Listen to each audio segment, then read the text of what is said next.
Hello, everybody, wherever you are this afternoon. Welcome back to ỌDADEƐ Radio and specifically to our program, Education Standpoint. Wherever you are, we say welcome. It's been a while since we had an interaction here. It's been a while since we came on because of the 85th anniversary celebration in the school. Today, we are happy to announce that we have taken off with our program that is under Education Standpoint concerning the transforming the future of our students and our young adults. The topic for this afternoon is career development of young adults, transformation into future career fields. We always have a tailored program for our students in school, and it becomes a general thing for everybody to go through it. But at the end of the day, we end up in various professional fields, and this is what we want to look at. How do we help? What do we tell our younger generation? What do we tell their parents? What do we tell the teachers? What do we tell everybody about getting our young adults transformed into their future careers? And we are happy to say that we are on Facebook. That's ỌDADEƐ Radio Ghana. We can also catch us on Instagram at ỌDADEƐ Radio. You can catch us on Twitter at ỌDADEƐ Radio. And then we also have our WhatsApp numbers. Our WhatsApp numbers are, our WhatsApp number is 02000929225. Let me take it again, 02000929225. We expect you also to send us some comments. Maybe you can call in. That is on the studio phone number 0302 551 014. 0302 551 014. Call everybody to put on their systems and gadgets and lock down the program with the app ỌDADEƐ Radio on. Can download it from the Apple Store or from the Google Play Store, and wherever you are, call somebody to join us. So that year, all ỌDADEƐs out there, all parents out there, all teachers out there, and students who may are out of school who are on vacation can also join us as we discuss the concerns of their future. Don't forget that our executive producers are Johnny Adofening, also known as Zonda, and Eddie Fico, that everybody knows about, knows who has a powerful pen all over the place. Technical producer for this afternoon is Joseph Otu, also known as DJ Use. And this afternoon, I am your regular host, ỌDADEƐ Reverend Emmanuel Ambrose Asamoah. So welcome to Education Standpoint on ỌDADEƐ Radio again. This afternoon, I have with me the prolific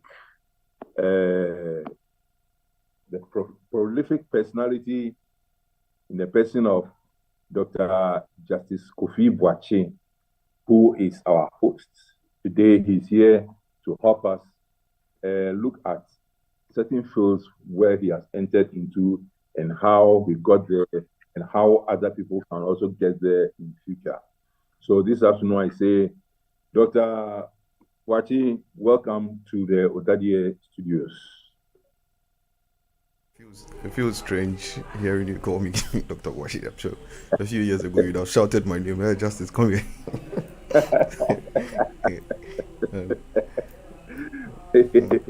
Yeah, it's a stage of transformation. That's right. So welcome to ỌDADEƐ Radio Studios. Thank you once again. Well, we are happy to see one another again. This afternoon, let's go straight to our point since we've taken a few minutes down the line already. And we want to know a little bit about how you also started, because the program is supposed to get people who are at this stage in school to get taken off and going far. You also started from somewhere.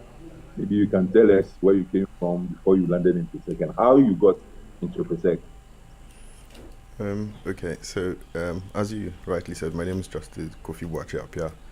I was in Presec I entered Presec in 2004, and then I left in 2007.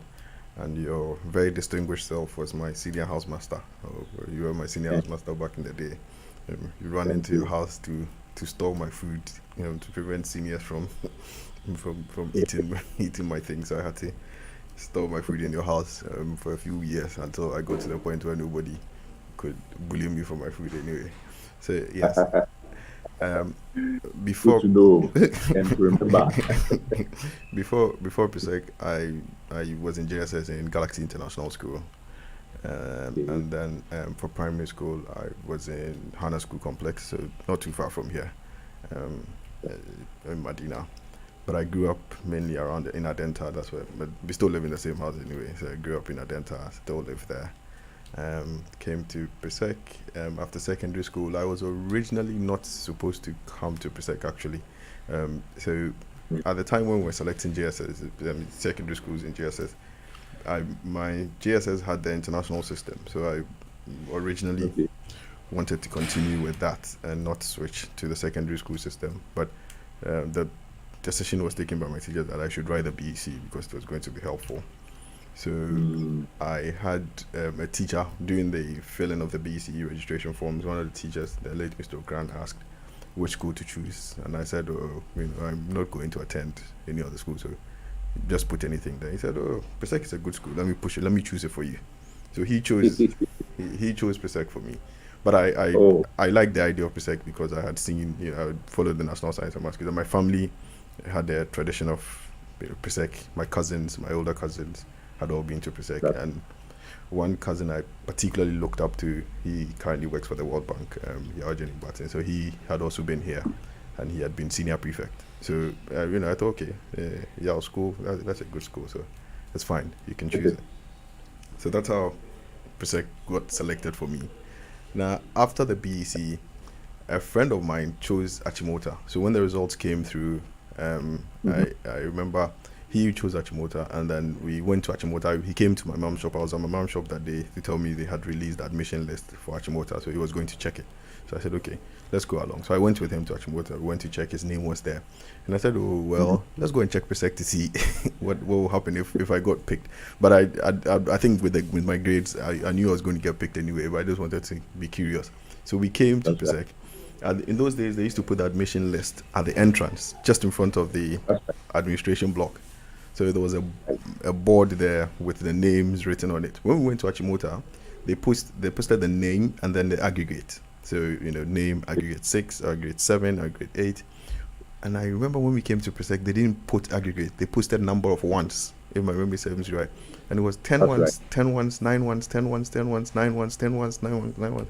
So I told my Yeah, friend, I think this would be a very, competitive place and environment to come prove yourself. He said, that's right. if you think you're confident enough, come. So it was a challenge. So I went home and I told my father I think I want to go to Presec. He said, why? I told him my reason. I've seen this and I think it will be a competitive environment. And my father was a very enabling person. So he said, if that's what you want to go. But it's a difficult place because everybody's very good. So if you're going there, you must be comfortable and confident you will do well. So my mother, she didn't really care. So Yeah, eventually I came to Presec. And you know, despite, good for you. there were discussions, lots of discussions, and I came to Presec and I loved it. From 2004, I was put in House 8. The late Reverend Don Prayer, may so rest in peace, was our housemaster, father Mhm. figure in meaning. Then in 2007, I left Presec. While I was here, I was privileged to have been head boy for the year group. It's something I Okay. still value very much. And then Yeah. after PSEC, I entered KNUST to study medicine. I was there for 6 years, studied medicine. While there, we had opportunity to take electives outside of the country. So I had the privilege of taking my electives at Oxford, and then came back to graduate. After graduation, did my house job for 2 years.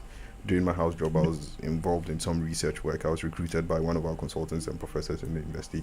So did some Okay. research work, predominantly in Buruli ulcer disease and TB, so infectious disease things.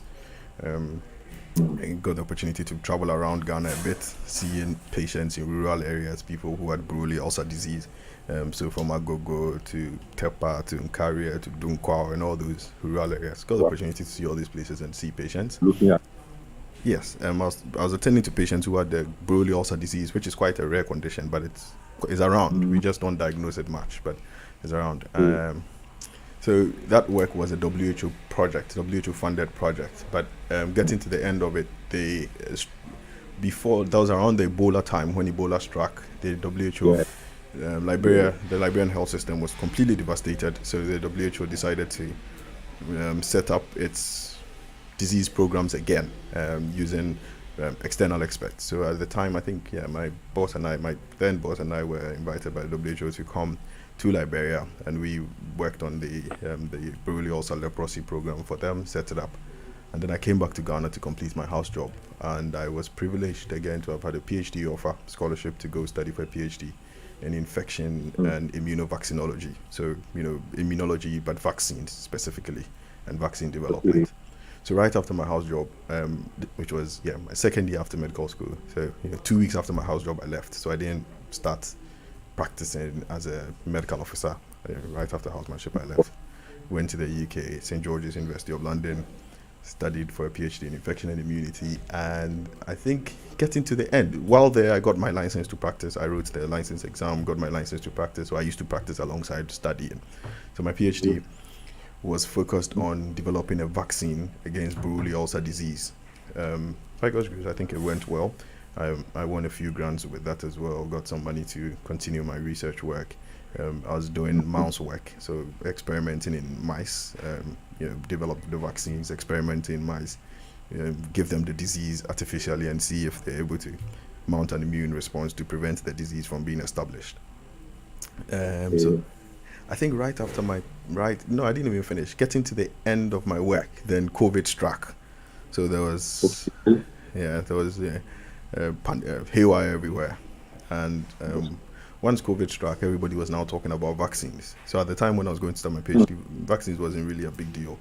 But Mm, it's interesting how I got into vaccines. Maybe we'll get there, and whose advice yeah. I listened to and so on. But vaccines weren't really a big deal when I was going into my PhD. So a few times I've been asked if someone asked me if I knew there was going to be COVID, because but nobody had an idea of that. I don't think, at least not myself or anyone around me. So That's right. uh, after my PhD, I'd getting to the end of my PhD when I had just finished my lab work, the whole talk about vaccines started for COVID, and Okay. Mm, the UK government was looking for people with interest in vaccines, vaccine development, and so on. So I got recruited by the National Institute of Health Research UK to work as a clinical research fellow on COVID vaccine trials. Um, mhm, so I was assigned to the UCLH University College London hospital site, and I was a clinical research fellow there, working on the COVID vaccines. There we worked on a broad spectrum, lots of vaccine candidates that were being analyzed and being experimented on, and so on. And I did that job for 9 months. Um, During that time, I was having interactions with people with all the companies that were the pharmaceutical companies that were involved in this whole vaccine thing, the mm, vaccine race. But I think mm. Pfizer, maybe I caught their eye a bit, and so they made an offer and asked if I would want to join them. So I joined Right. Pfizer, um, which was the first company to actually complete its clinical trials and come up with a COVID vaccine at the time. So I joined their COVID vaccine team. This was before the product was made public. So I joined the team, the COVID vaccine development team, as an associate director, and I've been working in that position since then. We've had the privilege of churning out all the COVID vaccines, which have sometimes we like to say have saved the world or have made the world stable. So while I was at the NIHR, my previous job, I was working on vaccines from AstraZeneca, from Pfizer itself, from Moderna, from Valneva, many pharmaceutical companies and academic institutions, professors who had developed vaccine candidates. But once I moved to join Pfizer, and I was working specifically on the Pfizer COVID vaccines, which is an mRNA vaccine, and that's what I've been working on since then, trying to make it better, improve it, to look at the safety sides of things. We have new candidates coming up. Not that the disease is going to get worse or anything, but over time, yeah, we improve things. So still working to improve things, seeing if we can develop better candidates. By better, not that what we have now is not working. It's working and it's working very well. But as everybody knows, you will need many more shots. So just one shot doesn't do it completely. We are seeing if we can get a single shot, which will last for a very long time, and so on. So just a few things going on around it. So my current role is as an associate director for vaccine research and development with Pfizer. I still keep a little clinical practice, so once in a while I see patients in the hospital, but that's not something I do too often. Oh, that's interesting. It's been a long journey, I must say. It has been. Even though comparatively, I want to say that it looks like a very straight course as well. Yeah. Not at all. Not at all. That's how the story sounds, but there will always be a lot of here and there things. Yes, a lot of decisions to make along the route. Yeah. So it's very important to be certain about what decisions one has to make so far as choices are concerned.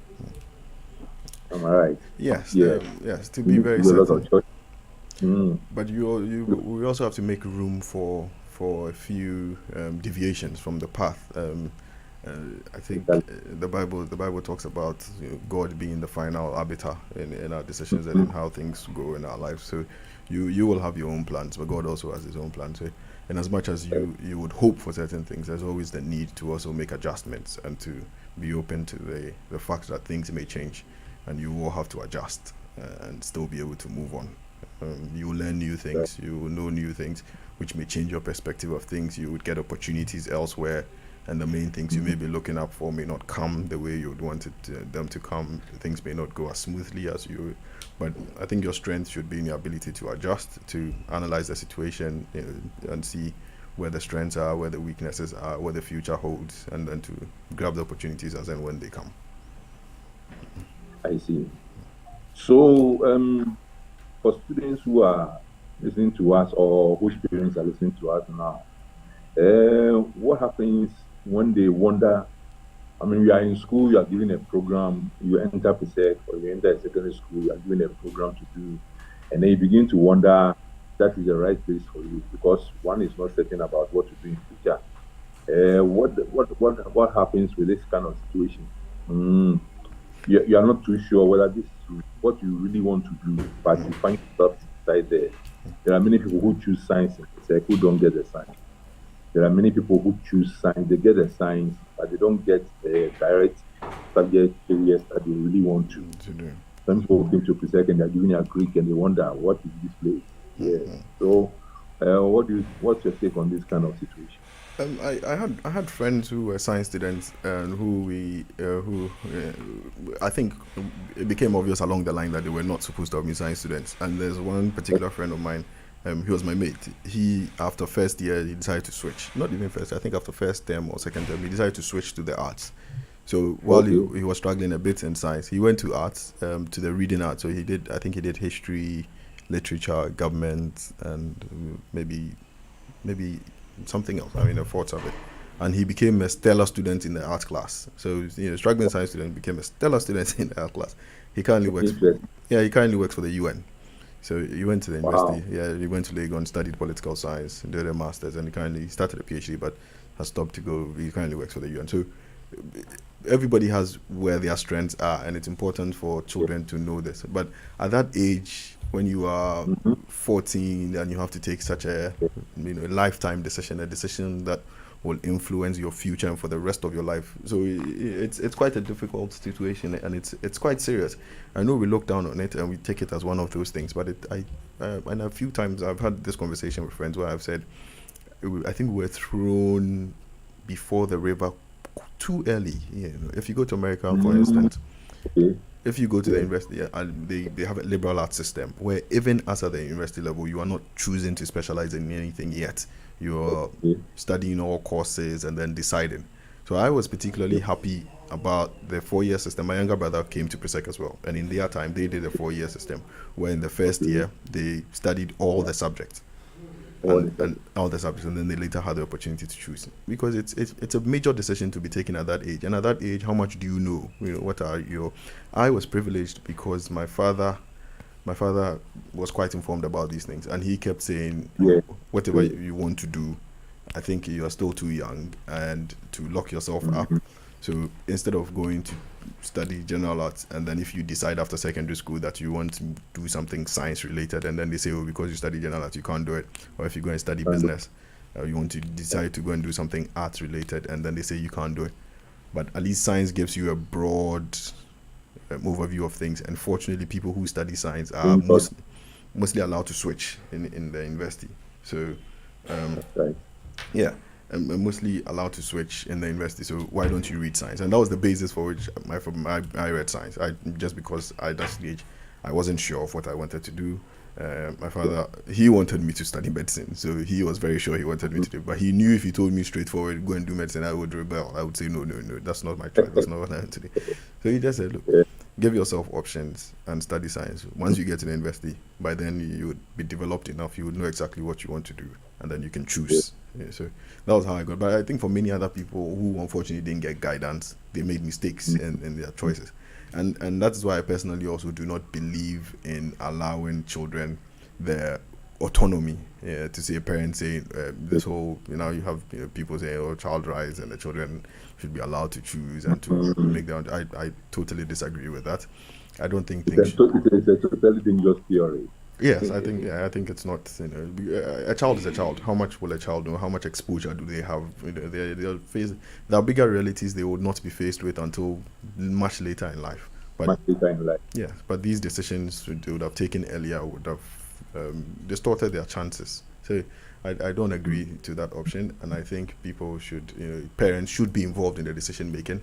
Parents should speak to the teachers to see what the child's strengths are, and the children themselves should be listened to. But ultimately, parents should make inputs into their child's choices and not leave it to Yeah. children alone. It's unfortunate if you don't have parents who are maybe informed about these things to help. So that's where probably teachers come in, and teachers will do Mm-hmm. the guidance. But I don't think that decision should be left to children to make. Good. So you find a student who has been put in school and it's like he feels like he has missed his way. This is not really what I wanted to do, and I've been brought in here. I have typical examples of some students who were told to choose like visual art Mm. and get say when you get inside there, then you change your course. They come inside there. I mean, they are generally good students, but not cut for the kind of things they are expecting in the visual arts department. They enter the place and then they are locked up. Yeah. And such students, they feel like they are lost. Hmm. They've missed their way. And I experienced a lot of frustration with them. And as somebody said to me somewhere last week, why is it that my visual arts students cause most troubles in school? And I said, this is the reason. Oh, okay. Yeah, this is the reason. What do you have for such people? Yes, who feel like they are lost? It happens. It happens. There were a couple of such people in my year group as well. Some found themselves even in science classes. Some were in the arts classes and so on. I think, like I said from the beginning, everybody should have the resilience to make room for adjustments. And Exactly. life will not always go scripted. It's not going to go the way you have scripted it to go, or the way you have written it to go, or you would hope for it to go. But you should make adjustments and be resilient enough to see it through. Um, um, Exactly. it may not be the easiest thing, and I understand, because if you put me in a visual arts class, for instance, there's no way. I mean, I would not be able to make anything out of it with my life. I can't even draw my own face in any way. I'm I'm horrible at drawing, so there's no way I would survive there. Once it That's happens, right. yeah, then I think, and we're having again on our year group WhatsApp page, we have very active discussions about these things. We're talking about, there was some time ago, the need for guidance and counseling in the schools. Exactly. um, we didn't have that. We didn't have that privilege Mm, of being guided when we were in the secondary school. And exactly. and if you have guidance, somebody telling you to go here, do this, saying, okay, I understand your situation, you are struggling to cope in this situation, let's see Mm-hmm. if we can change your course, let's see if we can bring you up with maybe some additional classes and so on. That would help. But it's I think the problem is with the whole system. So the child must be resilient enough to be able to adjust and to be open-minded about it. There must also be a counseling system which would help this child to adjust and to show the child the prospects of things. So one of my friends, for instance, wanted to read architecture, and he was told he had to read architecture, he had to read science. That's what he had been told. He ended up in a So, visual, and he ended up in a visual arts class. Now, wow. he would later find out, and it was in Form 3 that he found out that it was actually possible to study visual arts and to study architecture in the university. You are correct. Yes, but by then he had already, chosen his electives, done his electives, and so on. And we now realized, oh, he actually needed elective math, which was not a Yeah. subject that was taken by Okay, visual arts package. students. Yes. So if, for instance, he had guidance and there was a senior person who had researched into this and was telling him, oh, if it's architecture you want to study, don't worry at all. You are not in the wrong place. You could combine your subjects this way and focus on this and eventually still end up there. I'm sure he would have been okay from the beginning, but in the end, because he found out too late in Form 3, he tried to write to sit the elective math exam privately, but that didn't go too well because what people have studied in 3 years, it may not be easy for everybody to study Yeah. within Can 1 year. 1 year. Yeah. So eventually he had to study something else. He's still doing well, but I think he still feels he lost out on his ultimate. Main, Yeah. mm, So resilience on the part of the child or the student, and then 3, the system. So teachers and then a counseling unit. I don't know if it's available in the school now, but it's an important component of education that we leave out. Career guidance, career counseling, and leading people. Now, I was talking about how I ended up in vaccines. It was simply because of someone's advice, a senior person's yeah. advice, a senior person who had been in the system for long, had could foretell what the future held, and said, "Look, this is where I had my own plan of what I wanted to study, to do a PhD." And he said, "No, no, no. I think this is going to be the future, and you should look into this." I read into it, and I ended up agreeing with him that he was right. So sometimes just a senior person who knows a bit more, who has a broader perspective, who has more experience, and given guidance, and that side is unfortunately neglected. If the school, not just Presec, but the secondary school system could have that Generally, yeah. incorporated, yes, it would be very useful to students. Well, for your information, we now have a counseling department in the secondary schools, Wonderful. but the staff there is very, very small. During your days in Presec, I think your population may have been 1,800, Yeah, or we were, 2,000. about 2,000 at the time. Now we have about 5,000 students, but we have only one counselor in the school. Difficult Yeah, situation. so she's been struggling with the thing, kind of Difficult trying to situation. give individual attention to students and all that. She's been doing very, very well anyway. Yes, but it's not been easy. And as we said, I think the Ministry of Education needs to expand that area more Yeah. so that we meet the students very, very early if they can. Yes.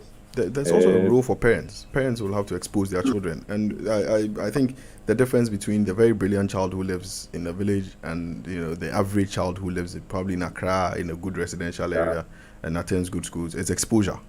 Exposure, just Yeah. seeing people do things. So, I have seen this person do this before, and because I know this person who does this, I think it's possible for me to do it too. Just that mentality alone makes so much of a difference for a child. And I give this example. So when I was growing up, in my primary school, every child wanted to be a pilot. I attended a private school, regular children. Everybody wants to be a pilot. By class 6, reality dawned on everybody that, look, there's no piloting school in Ghana. How are you going to become a pilot? It became now people started realizing, oh, the piloting dream was not possible because you had gone to school from class 1 to class 6. You had not seen any pilot in person. You didn't know any pilot. If you watch the movies, the pilots were all white people, or even if they were black, they were American. You didn't see any Ghanaian pilot anywhere. So we didn't relate to it, and then people started switching to I'll become a doctor, I'll be a bank manager, I'll be a teacher. People said all those things because now these are people they could relate to. Yes, and then I switched schools. I went to Galaxy International, which was a bit of an up-end, high-end school. Now I had a classmate whose father was a pilot, and so after school, he would come pick his son from school, and he would come dressed in the whole pilot uniform with his hat, and he would come play with us. And they installed this game, Flight Simulator. They installed it on our computers, and we used to play with it. So a simulated flight game where the children would be playing, you'll be flying a plane on your computer, and it gives you the whole flight experience and so on. And guess what? A number of those boys, out of that 27 class of 27, a number of them actually became pilots. My primary school had bigger classes, how many people who wanted to become pilots, but none of them ended up becoming pilots. And I attribute it to the fact that in JSS now we saw someone who was Ghanaian, who spoke like us, who related to, who played with us, who who had a son with us, and he had become a pilot. So it was possible for you to become. If all you have seen growing up is career A or job A, or that is all you ever aspire to be. My own father gives his own example. He used to say, until he turned about 20, I think about 22, when he moved out of his hometown, the most educated person he saw at every stage of his life was his teacher. Wow. Yeah, he lived in a village. There was no, he never saw a doctor. He didn't even go to the hospital to go see a doctor. He never saw an engineer anyway. He had no idea what these things were. The most educated people he met were his teachers. So his future ambition was to become a teacher, which was not bad. But once he stepped out of that area, one day he says he got transferred. He actually became a teacher, and he did become a teacher in the end anyway. And then he got transferred to an area where he had to go for his salary from the bank. So he went to the bank. He saw the manager smartly dressed in a suit and a tie, and he said, this is a nice job. This person is dressed in a suit and a tie. He looks good. I want to become a bank manager. And that's how he decided to further his education and ended up in banking. And he did many other things, but his exposures actually guided his path. So parents will have to expose children to it. The counselors will have to do their role, and the children will also have to be resilient enough to adjust to the changes that come in. That's interesting. So what advice would you give to a student who feels that he's gone to the wrong place? And people can use that as a stepping stone, all right. But he feels like he lost his path and is not seeing his way clearly. What kind of advice would you I'll take it from two sides. First, why does the child feel lost? Does the child feel lost because he has his eyes on one particular thing and he's not getting that particular thing, and so he thinks there's no other thing he could do, or he doesn't see any prospects in what he's doing? So if someone wanted to study science and ended up in, say, visual arts class or business or arts class, and the person is saying, no, I think I'm locked up because I'm here and this is not where I wanted to be, then the question will have to be, what did you want to do? What was your ultimate aim? Because you weren't going to finish SS and just end it there. What did you hope to do career-wise? What did you hope to do? Can we adjust it in any way? Is there a way by which you could still end up where you ultimately wanted to end up? And is it if you're studying general arts now, or visual arts, or business now? Think about it. What else can you do with it? If these are the options available, that you can also do this without, you can do this without, you can do this without, you can do. The child may only be feeling lost because they didn't know that there are all these options or alternatives. So the child will have to be exposed to these alternatives. You can do this, you can do that. Oh, it's not the end for you. You can do this, you can do that, you can alter it a bit, you can shift. If all those opportunities are given to the child to adjust, and the person is still unable to adjust, the truth is that not everybody will be able to adjust to everything. I would not be able to fit in a visual arts class. I will have no use. I'll be of no use in that class. So I'll be dead useless. But if the person is not able to adjust, then I think that's when the education system should rather adjust to fit in for the child or to suit the child. I don't see why schools are so rigid on not allowing people to switch courses.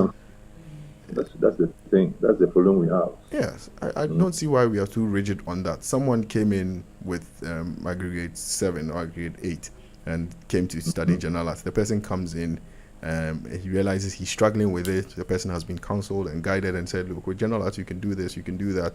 Your ultimate aim was to go here. You could still end up there. But all of those things have been done. The child is trying, putting in the effort, but it's just not working. I think the school should allow the child to switch. It shouldn't be the most difficult thing to happen. And it's one of the difficulties that I personally have with our education system. There's so much rigidity, and I think our thinking is a bit too, if I may use the word, narrow. Yes, narrow. Too narrow, without sounding condescending. We are too. I'm avoiding the word, but I can't find a better word. Use it freely. We're too binary. Everything is either yes or no. but there are many in betweens. Things are not always yes or no. There are many in betweens. If we avert our minds to it, there are many things we can always adjust and to make it work. People go to, you may say, okay, to be able to study science in Presec, you should get 10 ones or 9 ones, and you didn't get it, so you would not have been able to make it into Presec if you chose science.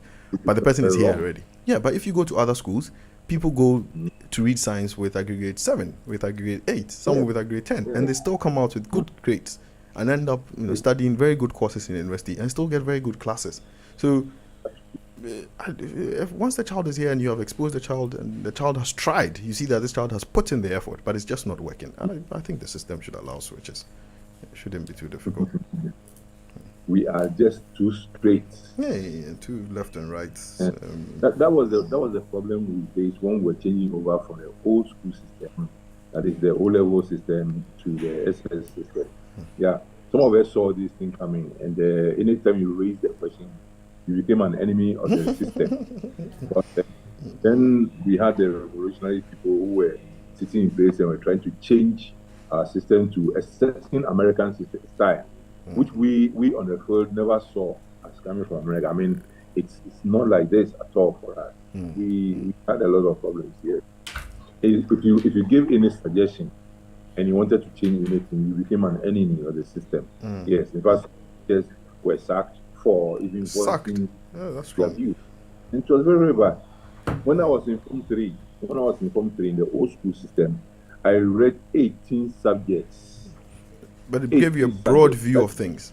Typewriting, music, Ghana language, French. I mean, you just name it. And I was doing some kind of business and things like that. I was introduced to commerce, and then shorthand typing and all those things. And all these things later on in life were very beneficial to me. They broaden your view. Yeah, it broadens our view, yes. It broadened my view and gave me a lot of skills also that I wouldn't have got if I went straight as it is in the system now. Yeah. Because it wasn't good. But I had a whole broad outlook to life, and because of that, I managed myself to handle any subject that came my way. So I could read any book and understand. And understand what was but going on. now, as the system is, it doesn't work that way. Yeah. I wasn't a science student finally, but I remember that there was a season in the SEC when teachers had their problems with their radio and televisions. They had to send for me. I had to say this had to go to a mechanic before it goes to a mechanic. I read and I was reading, because of my little experience, I was reading wide and I was looking at all kinds of things. Yes. And you were very fluid as well. Yes. And it's important. It's not something we encourage as people, and that is why sometimes when Ghanaian students go out, they struggle a bit, because you go and meet people. My current work environment now is very multinational, very, very, very multicultural, and the kind of conversations we have, everybody is a scientist, everybody's a very good scientist. They are either doctors with PhDs or just PhD holders who have lots of experience, broad science knowledge. So when it comes to the science, everybody knows what they're talking about, and the only times we would want to talk about those things are when we are at work and we have serious business to deal with. But beyond that, people bond on very different things, on music, people bond on politics, people bond on history, people bond on geography, and you realize you find people who are so isolated because they know nothing else beyond the science they studied. On the subjects that you did, along the line. And those people don't even grow. Career-wise, you don't even grow because you don't fit into the social system. You don't fit. You don't fit into the politics. You don't fit into the group, as it were. I've been having this fight with my nieces all the time. I said, okay, so apart from what you are studying in school, okay, this is your textbook. I've asked you questions from your textbook. You know that. Good. Now let's talk about other things. And we're walking or we are driving, say, do you know about this? They say, I don't know. Why don't you know? You should have read about it. If this thing has been here for a long time, you pass by every day, you've seen the signboard, why don't you know what is in there? Which tourist issue has been, which tourist site it is? What do they? Those other things, people just do not care, and we've become very, very tunnel visioned. We're looking straight, nothing else. And I think that is one difficulty with the education system, which I don't know how it's going to get cured, but it's quite difficult. It's quite difficult. Yeah, it will take us time. One day we have to look at the whole thing again. Now the government is trying to open up other areas in the TVET and the technical science, maths, technical areas, and try to look at things afresh. But one day we will get there. One day we'll get there. Hopefully. For our children who are in school now, I think that they have to work with what they have now. What is at hand is what they have to put themselves into. And one of the biggest problems, at the end of the day, the areas of profession are also limited because of the foundation that we have. Yes. And one of the reasons why we are having very big problems with trying to become entrepreneurs and trying to get into other areas like productivity and trying to invent things and things like that. It's so narrow. Once in a while, you see somebody making a car out of wood and that kind of thing. I think that is not enough. We need to open the place up more so that we can get more people who are exposed to also be able to enter into these areas. Yeah. One day I believe that we'll get there anyway. Yes. All a matter of time. And I think these discussions are important. As we keep having these discussions and we recognize the need for these things, at some point, hopefully, they will be picked up, and it will not be overnight, but I'm sure gradually things will get better. Yeah. Things will get better. It's very, very important. Yes. Well, we'll take a little break here, and we'll come back in a minute or two. And now, listeners out there, we are saying again that there are a few comments that are showing up anyway, but I still want to announce the lines and then where you can send us information. We are on WhatsApp. That is number 02000929925, 02000929925, and then we are also on the studio phone numbered 0302 551 014. 0302 551 014. So, folks, wherever you are, you can send in your questions, and when we come back, we'll look at your comments and look at your questions. Yeah, we'll take a little break.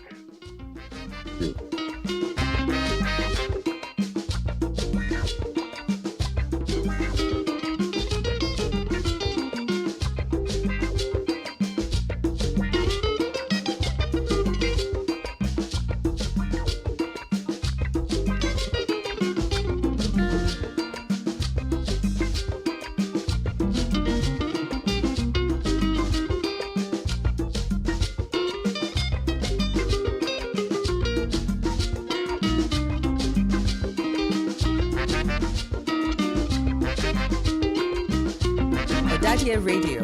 Like us on Facebook at ỌDADEƐ Radio. Follow us on Instagram and Twitter at ỌDADEƐ Radio. You can WhatsApp or call us on 0200-092925. Starting or building a dream business in Ghana as a diasporan can be difficult. No one prepares us for this journey, and so we make costly business mistakes and decisions along the way. But that doesn't have to be your experience anymore, so says Edubia Yisi, founder of Edubia & Associates. Join other diasporans and register for Edubia & Associates Business Readiness Masterclass for diasporans. 5 insightful business mentoring sessions to prepare you to start and build your dream business in Ghana. It's happening on the 10th of June 2023 from 8 a.m. to 12 noon at Serenity House, Ghana for 350 Ghana cedis. Limited seats are available, so reserve your spot via WhatsApp on 054 477 5660 and register now. Thank you and see you soon.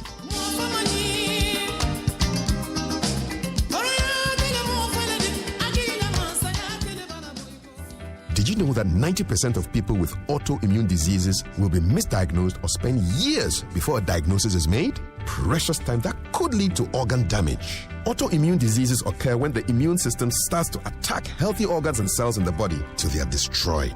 These conditions are more severe and are increasingly seen in people of African ancestry. The Rheumatology Initiative, TRI, is an NGO leading with education, advocacy, and research in autoimmune diseases. TRI ensures patients have the right peer support with a support group of over 200 people diagnosed with autoimmune conditions. The Rheumatology Initiative provides emergency medication for needy patients and teaches them life skills to ensure some financial stability. TRI reaches patients, health practitioners, and the general public through various educational interventions to enable prompt diagnosis and treatment for improved outcomes. How can you support our work at the Rheumatology Initiative? Please donate to our MTN Momo 024 192 9775. Account name is the Rheumatology Initiative. To volunteer, please send an email to volunteer@tryghana.org. That's TRIGhana.org. Visit our website tryghana.org to reach us, and on social media look for our handles at TryGhana. ỌDADEƐ Radio. Like us on Facebook at ỌDADEƐ Radio. Follow us on Instagram and Twitter at ỌDADEƐ Radio. You can WhatsApp or call us on 0200 092925.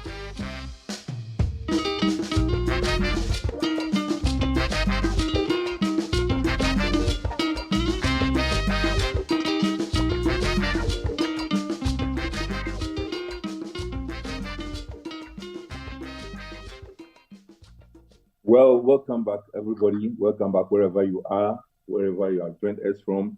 We are happy to have you around also. We are happy to say that we have a few comments also here. I'll read them to you later on, very soon. But this is to also remind you that we have on our program this afternoon our guest being Dr.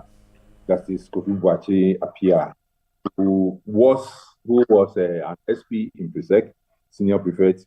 And today he's here to share his experience with us and to show us the way to move forward to future careers. Parents out there, that is, the ỌDADEɛ people, and then the students who are on vacation who are watching us, we say that just keep in. You're going to get some more information. And the program is education standpoint, and the station is ỌDADEɛ Radio. Don't forget that we are live on WhatsApp, and we are live on Facebook. We are live on Twitter, Instagram, all under the name ỌDADEɛ Radio. ỌDADEɛ Radio and ỌDADEɛ Radio Ghana. Our executive producers, Johnny Adopening, also known as Zonda, are out there. And then we also have Edifiko at the other side of the river. And Joseph Otu is our guest. Joseph Otu is our technical producer, and I'm your regular host, Emmanuel Ambrose Asamoah. So welcome again to the second segment of it. And let me read the comments that we have first, and we'll get to more questions. Prince Oponda, I wish you stated your year also. Guidance and counseling, he says, guidance and counseling services made available in all secondary schools and institutions is a good idea. Parents should stop misdirecting their children into choosing careers for which they are ill-suited. Parents could stop misdirecting their children into choosing careers for which they are ill-suited. This is very, very important. Selam Adachi, this topic is just so necessary and important. Nice one. Thank you, Selam, for your comment. Jemfi Opoku says he's watching and he's inspired. He's watching and he's inspired. Stephen Ote says, great job, enjoying the program. Then we have Michael Ajintete. Michael Ajintete says, great initiative, keep it up. Ernest Vediakun says, Kobuachi, doing the most. Sola himself, man of God, I salute. I catch your salute, Ernest, wherever you are. Then I also have the final one from Reverend, Ernest Vediakun is Rokoto. I'm sure you chased him around the school many times. It's the stubborn boy now turned pastor. That's true, he's the one. The one, yes. Ben Awumbila says, excellent conversation. Thanks, Justice, for making time to have this conversation. I believe it will be very useful for parents in giving proper academic to their kids. Thank you very, very much, all you guys, for. Well, will you have any comments on this post that have been sent to us, Doctor? Just to say, Prince Pondok was the first person who was a year ago. He was my mate. So, Yeah. 2007. Okay. But I think we all agree that these are very important issues, and especially because as we also grow in, and very soon we will get to the point where our children will be in the secondary school. People are getting more and more conscious about this, and these discussions. We on our year group platform, for instance, this is one topic we sort of talk about. There's a noisy platform and there are quiet ones. On the noisy platform, it comes up quite often, and people share their personal experiences of how they ended up in areas. Well, and then how they, and even now we have mates who are still evolving career-wise, because later on in life they found new things, they learned new things, they found out they could do this and that. So people are still evolving, and people are still sort of growing themselves into what they ultimately wish to become. So it's a lifelong process. That's very, very true. Yes, very, very true and interesting. Yeah, it is important that we get to know all that's happening out there, and getting to know who is where and what is doing. Who is doing where and all that. Very, very, very interesting. Yes. So we still go ahead and want to look at what we tell the student who feels that he's lost. We don't get easily lost in this world because there are so many opportunities. But what will you share with such students? I think the first thing is what you said. Nobody gets lost. You are not lost. Your path has just been redirected. So if you're going somewhere on Google Maps and you miss a junction, it tells you to reroute your whole and then it finds alternative routes to still end up in the same place. So you may use a different path, but you will still end up there. And I think I keep saying people need to be flexible to be able to adjust. The resilience to adjust, it's very important. I use myself because I know my story better. But what I do now is not what I set out to do. It was not what I intended to do at all. If you asked me 10 years ago, I did not see myself doing what I do now. Even 5 years ago, I did not see myself doing what I do now.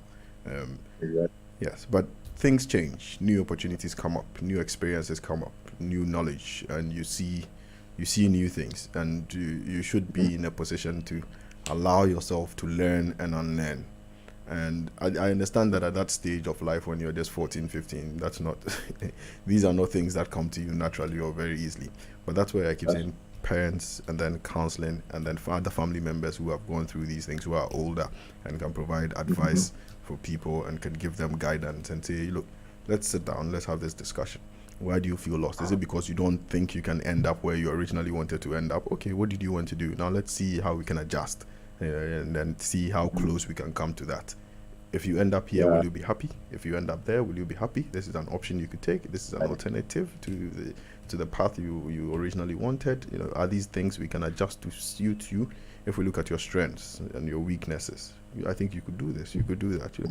Provide them with options and exposure. Exposure is so important. Let them see what else is out there. Let them speak to people. So I like to take my nieces and my nephews to meet my friends who are in various professions, and I'll tell them, this person is an accountant, this person is an engineer, this person is a pharmacist, this person, and they're like, what do they do? And I tell them, and then I let them speak to them. So sometimes they get motivated by these things, and I think it prints. When I was growing up, it was one of the things that printed good memories on my mind, and giving me a lot of perspective into what people do, what else I could do with my life, and so on. And my dad was very intentional about that. It would make you see his friends, speak to them, take you to their office place, their workplace, the kind of things they do. So give the child all the options, give them the exposure.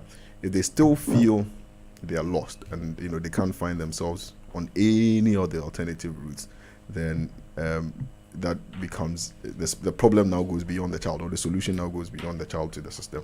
So for that child, I would say nobody ever gets lost. We just need to reroute your path. Understand that we'll be rerouting your path. These are the options, these are the alternatives. You could do this, you could do that, you could do that, and then be resilient enough to adjust with your ultimate goal in mind, that you were looking to be an architect. You didn't get to read science, but we found out you could still be a visual art student and end up in architecture. The visual art route was not what you wanted, but your ultimate aim is architecture. So be resilient enough to push through the path that you did not originally want to go by, but are on now, just so you can reach your final aim or your final destination. And that is the main thing the child will have to keep in mind and keep pushing towards. Yeah. Thank you very, very much. Very, very, very detailed exposure over there. And I'm sure that is helping everybody and everybody who is listening to us, wherever we are. Now, what about parents? Somebody's message was that we should tell parents that they should stop forcing us into programs or professions where we are not cut for. What would you tell the parents? I mean, I don't fully subscribe to that, and I don't fully disagree either. I think it's a middle ground, and the whole thing, I think it's a tripod situation. So it's three arms: the child himself or herself, or the student, their parents, and then the teachers on one hand. Right. And all three parties must come to a consensus on the way forward for the child. The child is too young, too naive, too innocent to be going into to be taking these decisions alone, and so the child will need guidance. The parents will also have to be careful that they are not foisting their personal dreams. We had parents who wanted to become, when I was in the medical school, I actually met people whose parents wanted to become doctors, could not become doctors, and they wanted their children to become doctors for them. Yeah, this is what, so I had to really say, I came for my father. My father wanted me to be a doctor, so that's why I came. I came because he wanted me to do it for him, so I'm doing it for him. And the parents, so they basically forced and foisted their own path onto the child. That is not right. You cannot force it onto the child. It should be midway. So let the child speak, hear the child out. You look at the child's strengths. You also come in with your experience and with your knowledge.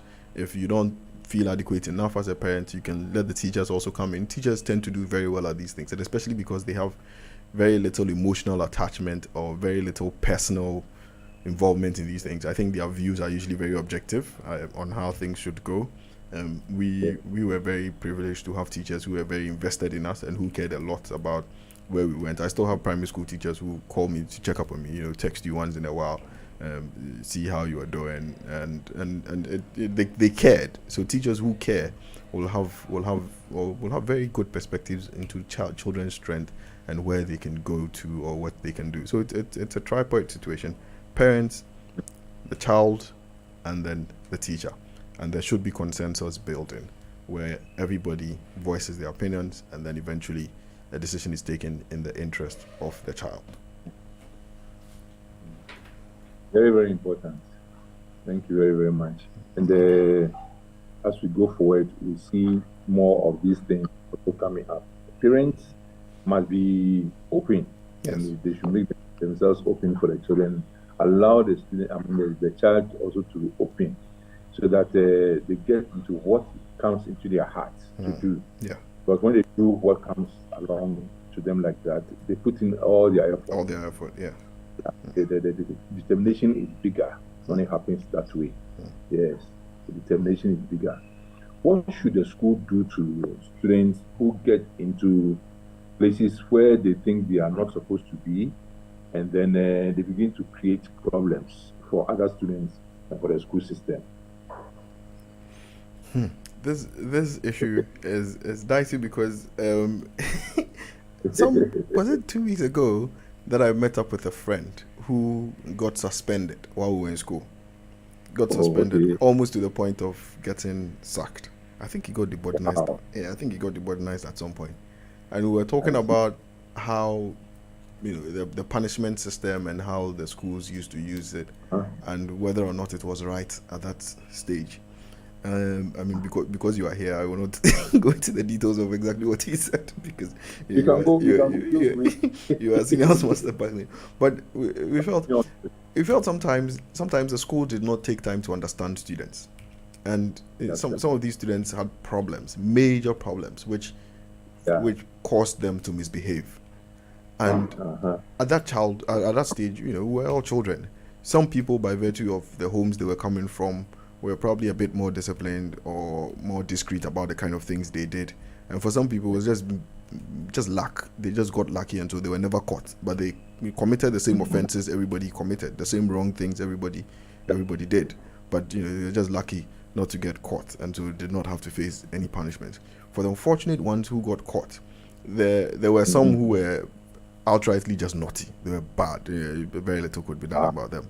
But there were some who were victims of the system, and as you said, they had found themselves in the wrong place and had this anger within them, which caused them to misbehave.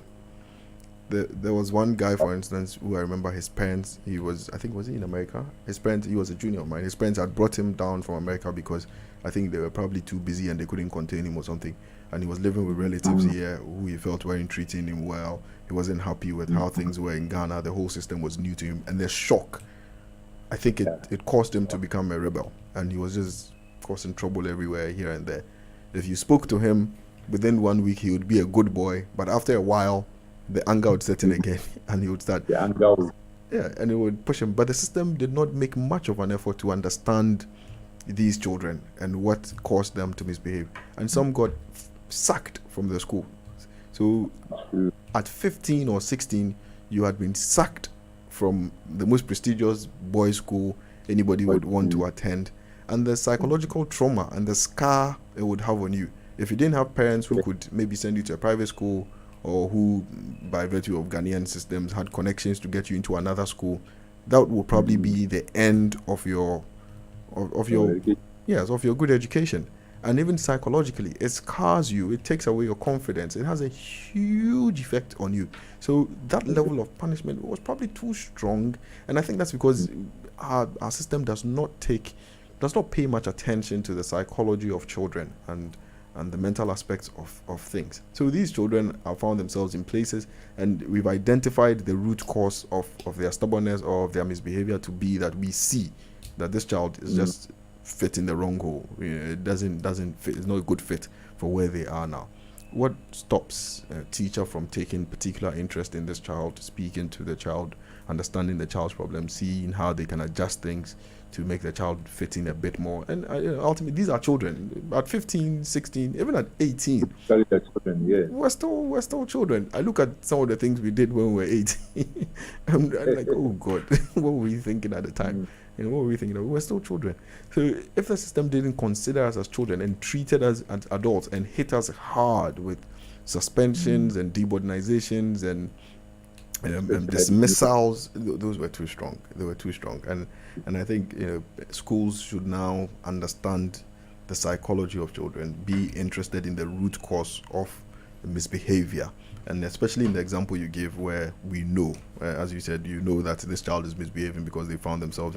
I think very good counseling and guidance and advice would usually fix the problem if that is provided for the child, and things to keep them busy. Things in their interest to keep them busy. So, okay, the child wanted to read science, ended up in a visual arts class, has met other children like that, and they are all misbehaving together. Okay, so it was science you wanted to read. Okay, we're going to give you the opportunity to take extra classes in chemistry or in elective math. That would occupy the child's time. The child will not have, after school, he has to go for a chemistry class, he has to go for extra classes. For elective math, he has to do assignments. So he will not have time to go play with the naughty boys who were influencing him and messing him up. And those are little adjustments we could make, or the system could be interested. But as you said, if the same staff strength that attended to us when the school had a population of 2,000 now attending to a population of 5,000, I understand the stretch on the teachers as well and their inability to do these things. The problem. Yeah. Yes. Thank you very much. There were few attempts to try to get people busy with the other areas that would be helpful to them, but I think the same attitude didn't make them get stuck to it. I don't know why it happened so. I remember that I had an arrangement with one or two maths teachers who were going to take my visual art students. Okay, this was my department because I was head of department. Yes. So after their classes, they could have some elective maths classes with Reverend Ompre, Mr. Kote, and a few others. Yes, but maybe because they didn't at work, I wouldn't say because they didn't start from the scratch. Somewhere along the line, they backed out. Yeah, yeah. I remember sending a guy, some guys to Reverend Compré, and he was having classes with them. But one day he called me and told me that after the boys that I brought with me, only one person was still around. Yeah, the rest have dropped out. This one person who was left also one day came to me and told me that he feels very bad attending the class alone. I mean, he couldn't that kind of situation. One to one. So eventually, it became like a one-to-one situation. Eventually, he also backed out. So that fizzled out.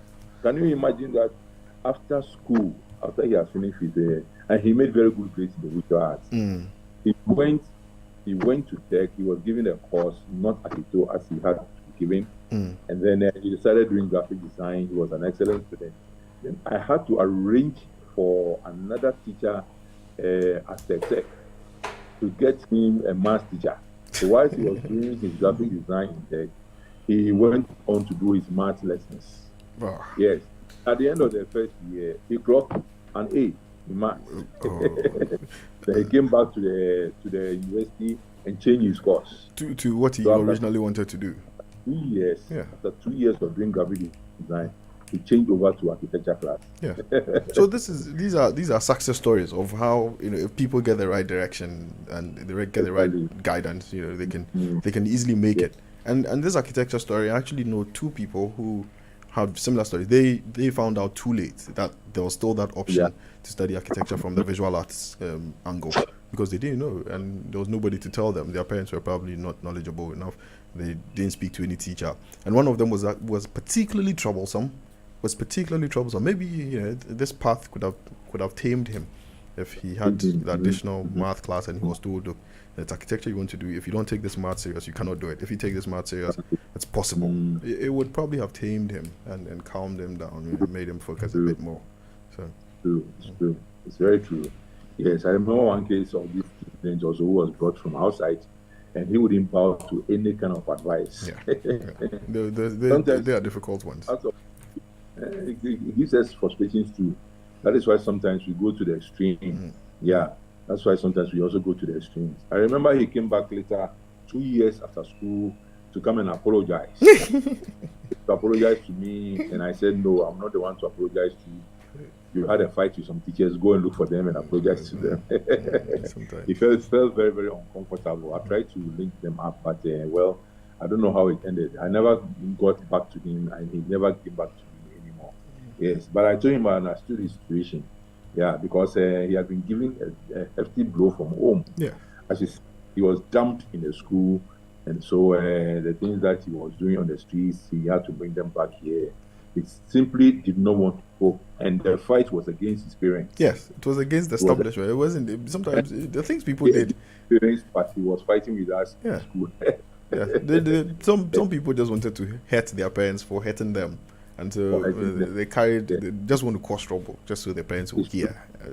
True. Yes, I remember there was a boy who was living around on a compound, and he came from a very good home. And when he was brought to the headmaster's office, he just told them point blank that his father was not helping him, and so he wanted to do these things to punish his father. He was on the verge of being taken out of the boarding house. Yes. So we had to invite the parents. Then we asked him, why was he getting involved in all these kind of things? And he told us that his father was not giving him the kind of attention he wanted, so he wanted to punish him. Yeah. And so you were punishing your father, who was not a student in Pesek. If the embarrassment comes, the father will feel embarrassed too. So it's punishment. Yes. For the father. Yeah, he actually felt the punishment. So later on, we had to use other methods to try to bring this boy up. And then he went out a very successful gentleman. Yeah. We saw a lot of such situations. Yeah.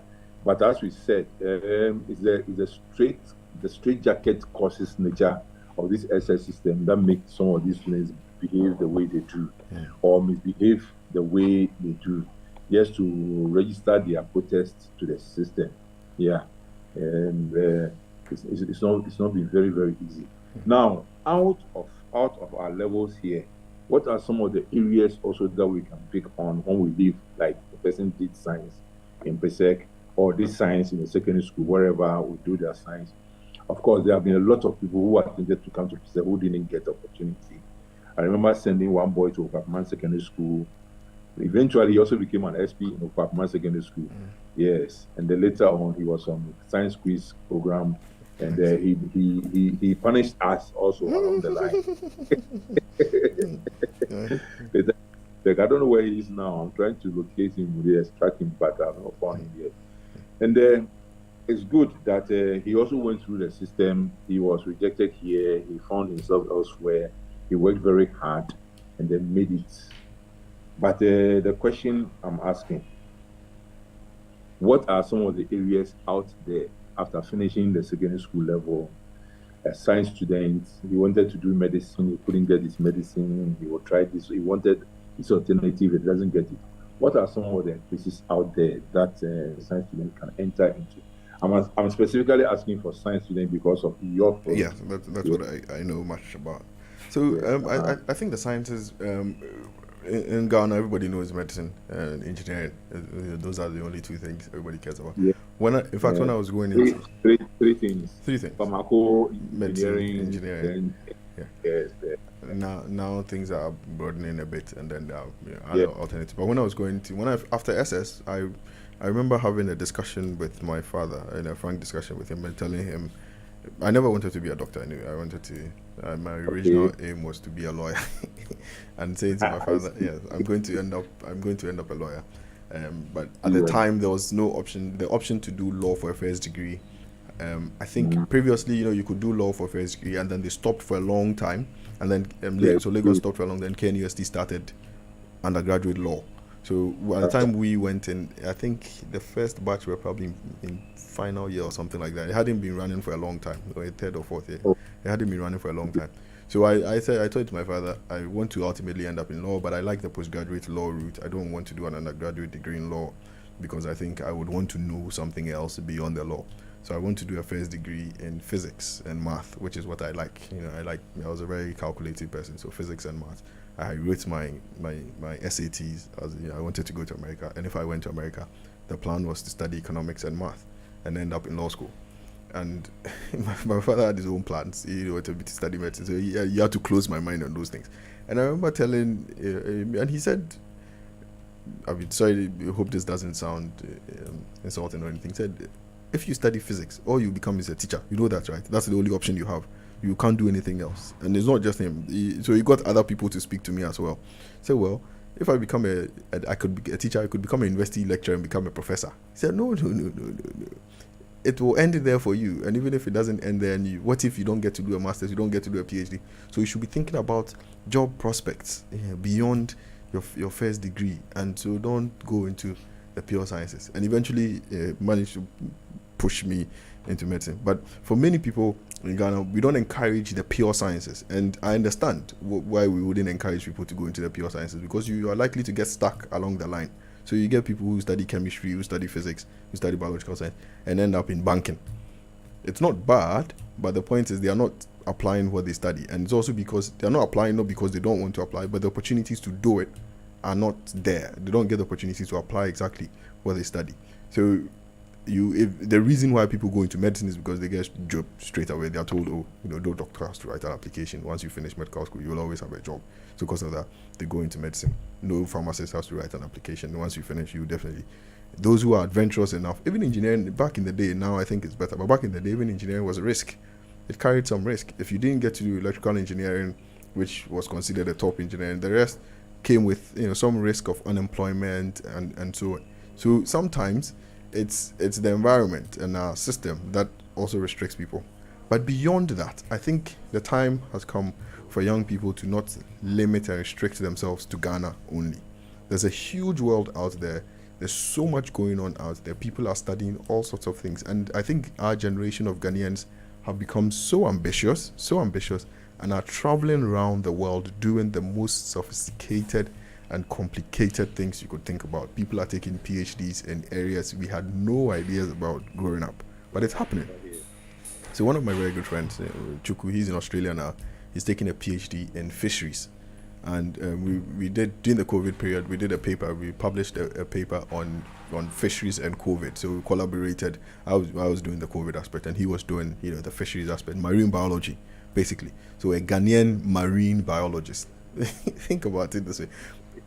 What's there for him to do in Ghana if not to maybe lecture in the university? There's very little for there's nothing for a marine biologist to do in Ghana. But the opportunity to work as a marine biologist, which he enjoys doing, is available in Australia, and he's there doing that, working as a marine biologist. You have people, as I mentioned earlier, my mate he's now working for the UN as an assessor, so he travels in the war-torn areas, places with security issues. He studied political science at Legon, went on to do a master's in something else, and then so I think first of all, people will now, in choosing courses, should not restrict themselves to Ghana and say, this thing, if you do it in Ghana, you will not get a job, so because of that I will not do it. No, broaden the horizon and then look beyond Ghana and see that there's so much more. If you look beyond Ghana, you would see that there's so much more you could actually do. I met someone he's an acoustician, so acoustics, basically sound. Yeah, and his first degree was in physics. So he has a first degree in physics. He's done a master's and a PhD in the sound, in the physics of sounds. So he's an acoustician, or something. He does something strange like that, and that's his job in the UK. Yeah, acoustics engineer, something like that. So if like this radio station setting it up, he would come and do all the sound things that are related to it, tuning of instruments. So huge companies. He actually works for one particular company that is a manufacturer of instruments, musical instruments, and he does the sound settings and all of that. And I had no idea such a job even existed, but that's what he does. So existed anyway. I had no idea, but that's what he does, and he's very well paid, very, very well paid. First degree physics, masters in acoustics as well. Yeah. So first, people have to understand that Ghana is not the world. There's a huge world out there where the opportunity to do whatever you want to do. I was previously very pro Ghana, no, don't leave Ghana, but nowadays I think my mind has changed a bit on those things. Apart from the traditional medicine, and you're asking what people can do, there's medicine, or the biological sciences, there's the pharmacy, which everybody knows about. Now they are opening up, and even for medicine, you don't necessarily have to get in right from the beginning now. So people who try to get into medical school did not make it, went to study other courses. There's now postgraduate entry into medicine. So if you have a first degree, the medical schools now take people after their first degree to come and study medicine, and the number of years is cut down. So Legon has a graduate entry program, for instance, for medicine. I think it's for 4 years. I stand to be corrected, but I think it's for 4 years. They have something like that. There's a private medical school now, I think Family Health Medicine also. They also have a graduate entry program which you can take. When I was in KNUST, I had classmates who had done an undergraduate in something and had joined us either in second year or third year for medical school. So there's a possibility of studying medicine if you have a first degree in a biological science or in chemistry or something. Outside of Ghana, that's actually the norm. If you go to America, nobody starts medicine from day one. You go and get a first degree in something. Medicine is postgraduate. Yeah, and then you come back into medical school. You come into medical school as a graduate student. The thing about medicine and the grades, you don't. To be honest, you don't need 8 A's to be able to study medicine. You don't need to be there. No, you don't. I mean, it's not an easy course, but it's not the most difficult thing that requires only students who get 7 A's or 6 A's to be able to perform. I think the times when we have had people who, by some means, whether straight or crooked, ended up in medical school with double digits, with grade 10 and so on, they still managed to finish school. So there's enough evidence to prove that people do not necessarily. In fact, when I was in the medical school, I think he's one of my topmost classmates, like in terms of academics. He would definitely be in the top 5 in the year group. Was a fee-paying student. Fee-paying because he didn't make the required grades, and then his parents. But he was a top student. We had a classmate whose father was a lecturer, and it was rumored he or she, no giving clues, he or she had come in with double digits. I think grade 12 or 13, something like that. And the person finished medical school without a trail, no fail, completed first year to final year. No fail. And the medical school is not one of the places where you would say someone is favored. I mean, there will always be such rumors, but the exam system is so strict and rigid that it's trustworthy. You can trust it. And this person still finished medical. So you don't necessarily need to be the most brilliant. The problem is with the space and the capacity. the fact that as a country we have not opened our medical education system, and so there are still very few slots available, and people have to compete. So once people have to compete for these slots, it will come down to who is the best or who is coming in with the best of grades. But people who get a grade 10, who get a grade 12, have the money to go to China, to Russia, to Ukraine. They go and train there. They come back as doctors and they pass. They come and write the license exam. They pass and they're able to practice very, very well. If you go to Cuba, where medicine it's a national project to produce as many doctors as possible, the entry requirement is not so strict. It's not so strict, and it's these same Cuban doctors who come to Ghana to come and treat us in the rural areas as the Cuban Medical Brigade. Yeah. So let's tune our minds to accepting the fact that you don't necessarily have to think of someone as an 8As or a 7As or a 6A student before the person can think of medicine. Anybody who wants to do it, once they have the passion for it, and it is a passion-driven field, once they have the passion for it, once they want to do it, they will excel, and they should be allowed and they should be encouraged to do it. If they are unable to enter on their first try, they can go get a degree in biology or in chemistry or biochemistry or something related and go and study postgraduate medicine. That's also possible in Ghana and outside of Ghana. Those are possibilities. And then there's the pharmacy, there's medical laboratory science, which is also now a big deal. And the good thing about medical laboratory science is the fact that for the master's and PhD level, they are able to go into pure science, like the proper sciences. So they do proper medical science, immunology, genetics. They're able to go into hematology. They're able to go into proper medical science for their masters and PhDs, because their medical laboratory science course is so broad. It's so broad that once they get to the master's and PhD level, they have the capacity to go into all these areas. So there's that. Now there's sonography, and then which is like ultrasound, and then there are the traditional radiography, sports and exercise science, which is physiotherapy, and then those who want to go into sports and exercise science, and those are all there.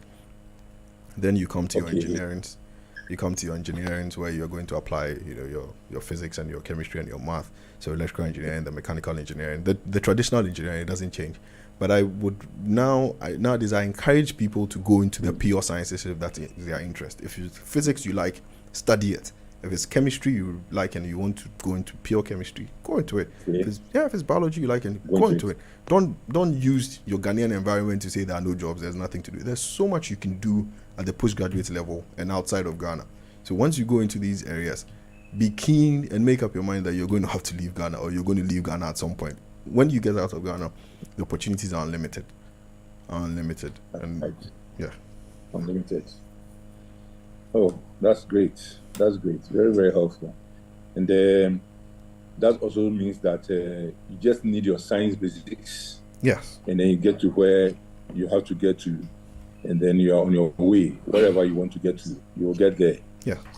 Just work hard, study. There's a big world out there, much bigger than what we see in Ghana and what we restrict ourselves to. And if we are interested, there's so much we can do with ourselves. Good. So what should be the attitude of one who wants to get out there and get things, into a good profession, desired profession, let me use that word rather, instead of good profession, desired profession. Yeah, what should be one's attitude? If I'm asked to pick the strongest virtue or attitude, I think anybody should have, and it's not just in academic life or anything, but I think resilience and hard work. Resilience and hard work. Yes, my PhD supervisor used to say, he said, when things knock you down, just work hard. That's what he just work hard, and just work hard. Things are not hitting you. Whatever you're doing is not working. Just work hard. And I found out quite early in that the PhD is not even a test of your knowledge. Knowledge is important, but that's not it. It's a test of your resilience. The idea of a PhD is that you're doing something novel, something nobody has done before. You're adding knowledge to the already existent body of knowledge. So tell us something we didn't know. Go find that out and come and tell us. Now, in finding that out, there are many times when things will not work out. Your hypothesis will not stand. Your experiments will fail. because you are thinking if I add this and I add that, I should get this. But you go and do it, and you realize it didn't work that way. It doesn't work. Yeah, it doesn't work that way. And you could go months with no results. Months and nothing is working. Nothing is working. And then what do? Do you quit? And people quit. So the dropout rate for PhDs is so high. I mean, as Ghanaians, because of our environment, we grow up already resilient. You don't get abroad and now go and do that about softy and say it's not working, so I'm going to. But the white people, they give up all the time. They will stop. They'll quit. Hey, I had a colleague, someone I started with. In fact, in my lab, there were 5 of us who started. I think just about 3 of us finished. The other 2 left. Yeah. I see. Yeah. And even the other one of the 3 of us that finished, one had a very delayed finish, because it gets very difficult, and it's a test of your resilience to be able to stand up when you get hit. To know that life will not be smooth, life will not be straightforward. There are many things you will do that will not work, but that does not mean you shouldn't try again. It does not mean that's the end. You should look around, see how you can reroute, what you can adjust, what you can do again and improve to make it work. So remain resilient, whatever it is you want to do, whatever it is you have as your focus. Be resilient about it. Know that tough times will come, but stay focused. If you're resilient, you will also work hard. Also very important, people should be broad-minded and should read more. We should we don't, I think, and it's all of us, I don't know if it's a generational thing, but we don't seem to know much. Okay, this is what I'm doing, and beyond that, we don't know anything else. The other side. Yeah, we don't know the other side. We have phones which have Google on it, but how much do we search into things? Many things are just a Google search away, but people would rather come and ask another person. So, why are you asking this person this question? The phone you're holding would have given you the answer to this question, but people would rather want to ask. So we don't even know which opportunities there are. We don't know who is doing what. One of the things I picked up from walking around with these white people and from attending conferences, you meet someone at a conference and you introduce yourself to the person, or the person introduces, and the next thing you check your LinkedIn and the person has checked you out. They've gone to search for you. Yeah, they've Googled you up, and it happens. It's a very normal thing at conferences. I had to look to find more about you, to find out who you are and what you do and whether they should listen to you or not. So, and I found out on LinkedIn, for instance, going on LinkedIn and just looking at people's profiles. So, I saw this person. This person works here. He's the CEO of this company. This person is managing director of this company. This person is vice president here. This person is head of engineering here. Okay, what was the person's path? I may not get the opportunity to ask them all the questions I want to ask, but at least LinkedIn will tell me they had a degree in this. 5 years later, they went to do a master's in this. 2 years later, they did a PhD, or they did an MBA, or they went to law school, or they did that. Professional experience, the person has worked in this company in this role for 5 years, and then they jumped here and they jumped. So it sort of gives you a sense of direction as to how to get where you want to get to. How did the people who are where I want to get to, which path did they take? How did they get there? And you track it. It's an active process. So we need to read. We need to see what the opportunities are out there. A very random thing I personally do, and it helps me, is just reading job requirements. So there's a job advert, for this. I may not be interested. I won't even apply for it, but I just want to know what they are requiring, so that if in 15 years time I'm aiming to be CEO of company A or company B, or I'm aiming to start my own business or something, I have seen the requirements. So I know that to be CEO, they request 10 years of experience in this, they request experience in that, they request this degree, they request that. At the back of my mind, I'm preparing myself, for all those things. And we find that most of our people don't do. So we need to read, we need to broaden our horizon, we need to ask questions, we need to care about people, know what they are doing.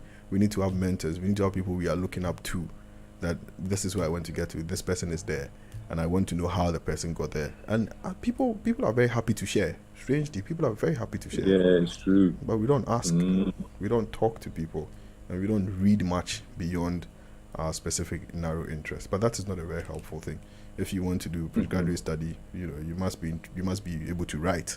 You must be able to speak. If writing is not something you learn to do as you grew up, you must practice it.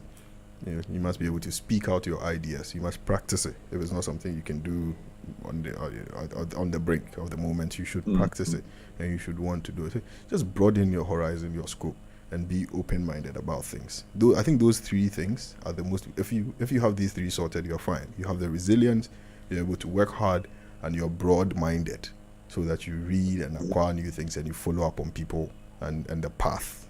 I think you'll be more than prepared for whatever you want to do, and of course with That's God. True. Very interesting. Now, a friend of mine, or should I say a daughter of mine, sent me a query. And she asked, what are the 5 major problems facing today's teenagers and young adults? She's into working with the young adults as well. And then she's a writer as well. And then she wants me to give her a few ideas. And these are the ideas I gave to her, which also link up with what you are saying. My first problem with the new generation is lack of reading. We want a poster. The thing has been made and posted there in one sentence, one straight sentence. Instead of going to look for more of the facts behind the scenes and look at the background and look at why this one is like this and why we don't do that. And that is one of the things that you are pointing out. Yes. So we have this big problem of lack of reading. We do not read these days. Yes, and it's very, very important. The problem that we have, another problem that we have is that we follow and copy.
The Education Standpoint is a radio program only on ỌDADEƐ Radio. The program intends to bring together all stakeholders in the education spectrum of the Presbyterian Boys Secondary School to a live studio discussion on all the topical issues in education and help put to proper perspective the views from standpoint of all stakeholders. The Education Standpoint will also help guide the school and create a better understanding for administration, students, teachers, parents, the church, and the alumni. Tune in to Education Standpoint exclusively on ỌDADEƐ Radio online Thursdays 2 to 4 p.m. and a repeat broadcast on Saturdays at 9 a.m. I am Reverend Emmanuel Ambrose Asamoah, an ỌDADEƐ former teacher, former student, educationist, counselor, and will be your host on the Education Standpoint. Please do make a date with me.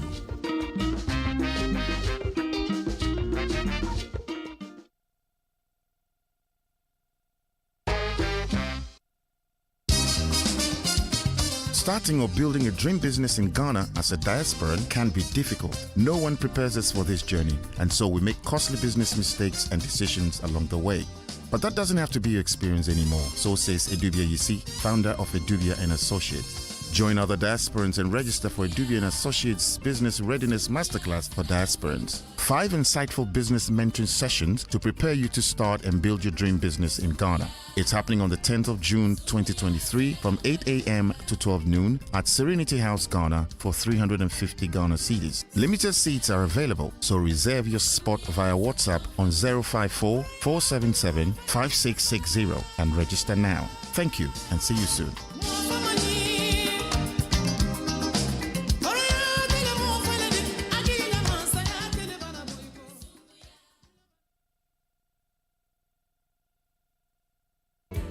There's a place in your heart, and I know that it is love. Say no to single-use plastic bags. They are destroying our environment. Water bodies contribute to most of the rubbish in open spaces and gutters, contributing to floods.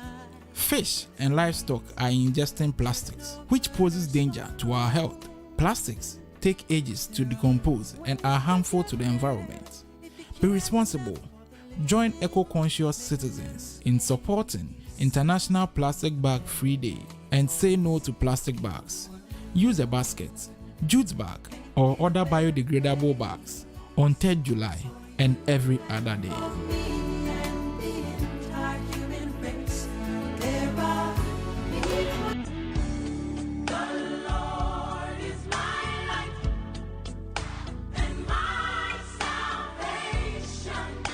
What does the Bible say? And what sort of light does it throw on any life-related issue? John chapter 1 verse 5 states, "And the light shineth in darkness, and darkness comprehended it not." Light for Life is a Christian panel discussion program on all life-related issues and how the Bible helps us in its day-to-day application. Beloved, my name is Reverend Gordon Kwashi, and I invite you to join me and my guests on the Light for Life program on ỌDADEƐ Radio Online this and every Sunday from 6:30 p.m. to 8 p.m. I trust that as we engage in this Light for Life program, we'll all be able to say to our God, "In thy light we shall see light." God richly bless you as you tune in.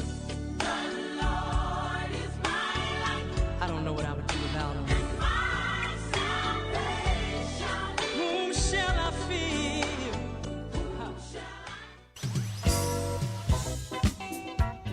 Agriculture plays a crucial role to our country's development with a huge contribution to Ghana's GDP whilst providing for our food needs at the same time. They should know that agric is the backbone of every country. Honestly, you began by giving us the percentages, but it used to be 70% that the agric contributes to the economy. It's because of certain lapses that has made a figure decline. I don't know why they see farming as a bad occupation, because in other developed countries, they take agric very seriously and they make a lot of money out of farming. They use a lot of modern technology to improve their yield, but over here we only see it as the use of certain man-made or small implements such as cutlass and hoe, which don't really do much.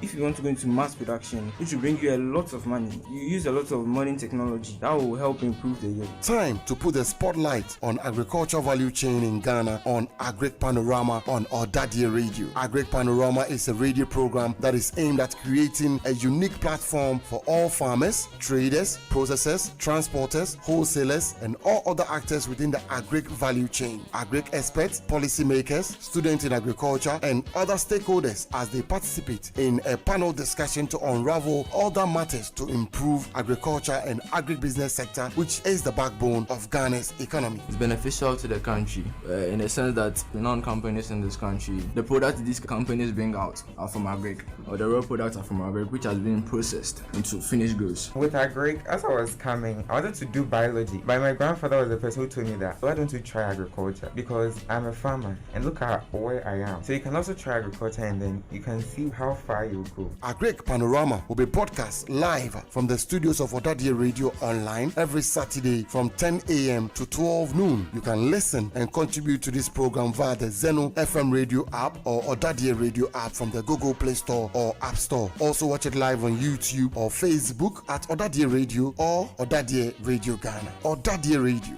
shine the light.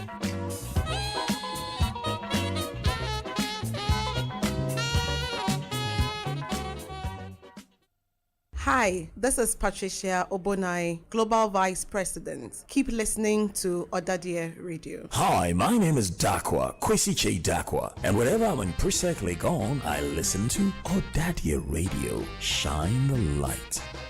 ỌDADEƐ Radio. Like us on Facebook at ỌDADEƐ Radio. Follow us on Instagram and Twitter at ỌDADEƐ Radio. You can WhatsApp or call us on 0200 092925.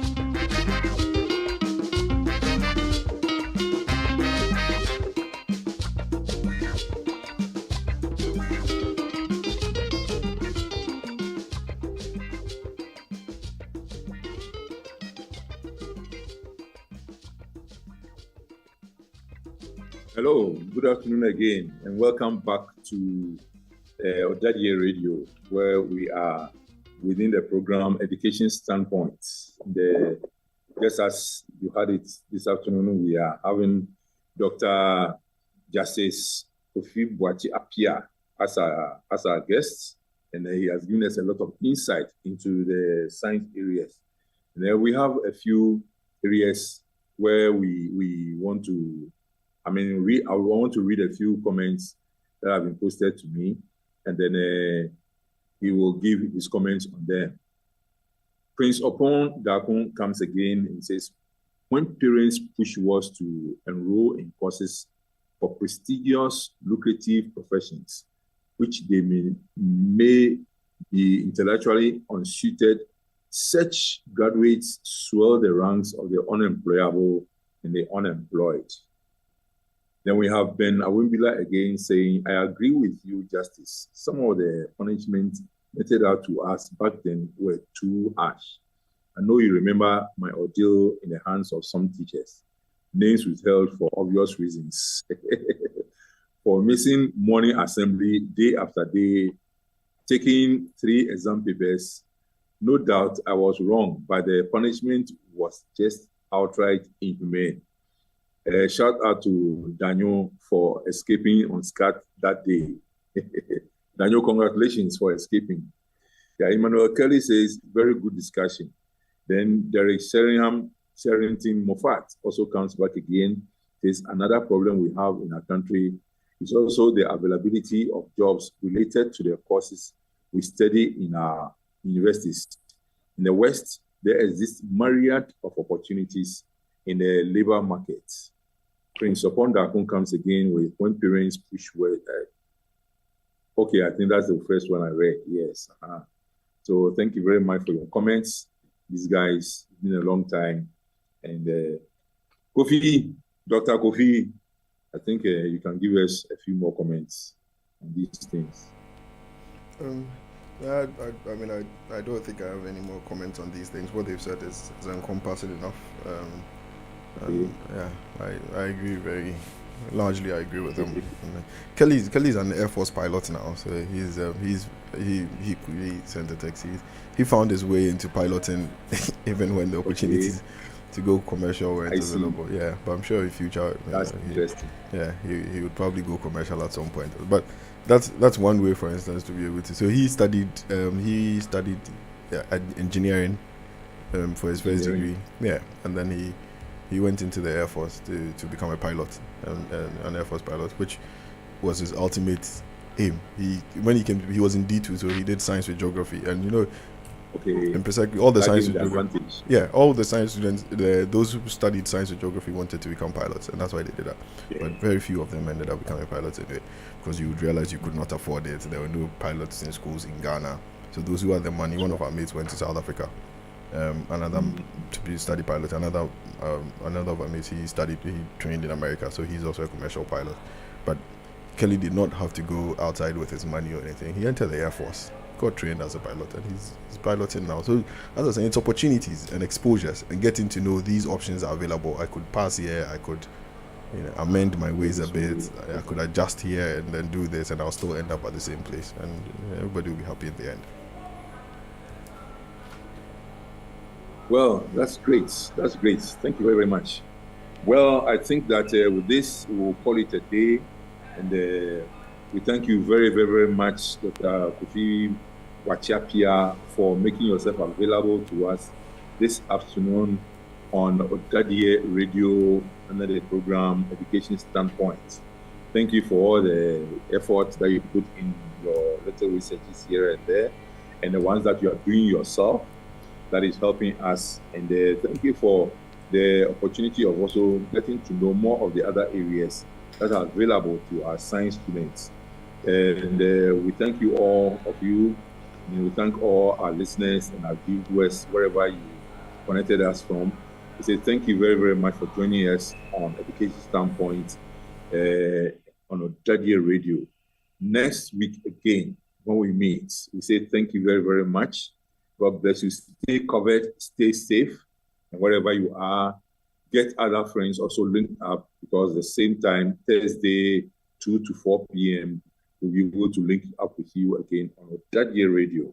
Thank you very, very much. Executive producers Johnny Adofeni and Zonda, and that's Zonda. Thank you, Edifico, also from producing from the other side.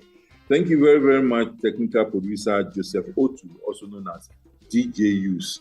And until next week, when we meet again, this is your regular host, Manuel Ambrose Asamoah, ỌDADEƐ 74, saying thank you very, very, very much. My co-host, Tay, also I say thank you very, very much for just being in the corner with us. God bless you all. So God be with you again until we meet again next week.